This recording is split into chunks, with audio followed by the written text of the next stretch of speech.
ইসলাম ছাড়া অন্যান্য ধর্মের ধর্মীয় অনুষ্ঠানে মুসলমানদের শুভেচ্ছা জানানোর বিধান কি?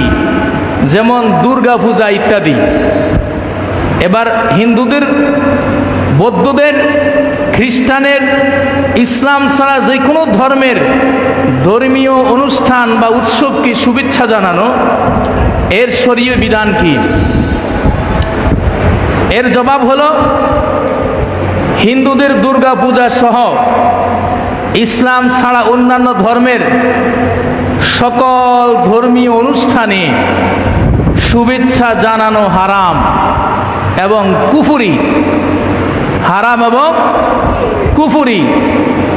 যেমন আল্লামা ইবনুল হাজম রহমতুল্লাহ আলাই তিনি আল মুহাল্লা কিতাবের ৬ষ্ঠ খণ্ড ৩৫৬ পৃষ্ঠার মধ্যে বলেছেন, ইন্না তাহনিয়াতুল কুফারি বিশাইরিহিম কুফরুন সরিহুন। নিশ্চয়ই কাফের মুশরিকদের ধর্মীয় অনুষ্ঠানে শুভেচ্ছা জানানো, স্বাগতম জানানো, এটা সুস্পষ্ট কুফরি। এটা কি?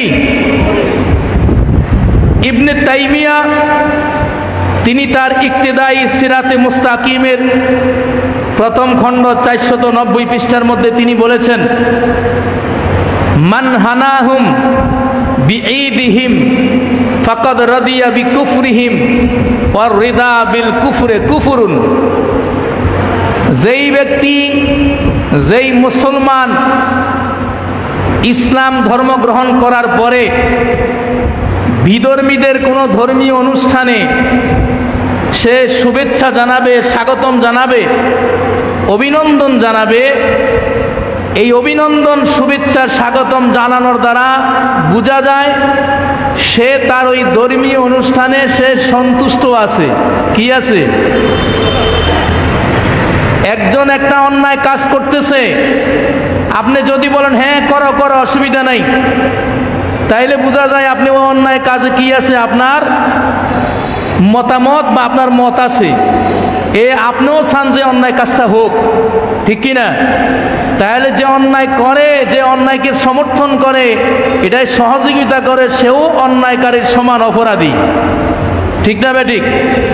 এজন্য ইবনে তাইমিয়া বলেন, যেই ব্যক্তি বিধর্মীদের কোনো অনুষ্ঠানে স্বাগতম জানাবে, বোঝা গেল সেই ওই অনুষ্ঠানে সে সন্তুষ্ট আছে।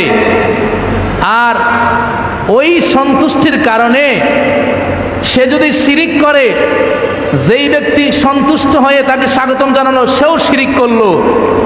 কেউ যদি কুফরি করে, কোনো ব্যক্তি যদি এই কুফরির কাজে অভিনন্দন জানায়, তাহলে যে অভিনন্দন জানাইলো সেও কি করলো? কুফরি করলো।